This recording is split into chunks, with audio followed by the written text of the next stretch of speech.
कौसल्या सुप्रजा रामपूर्वा सन्ध्या प्रवर्तते। उत्तिष्ठ नरशार्दूल कर्तव्यं दैवमान्हिकम्।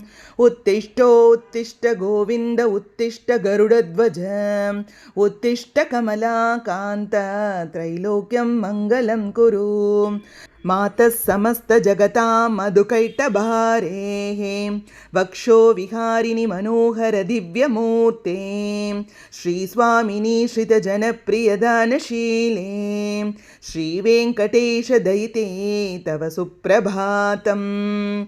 तव सुप्रभातमरविन्दलोचने भवतु प्रसन्नमुखचन्द्रमण्डले। विधिशङ्करेन्द्रवनिताभिरर्चिते वृषशैलनाथदयिते தயாநிதே.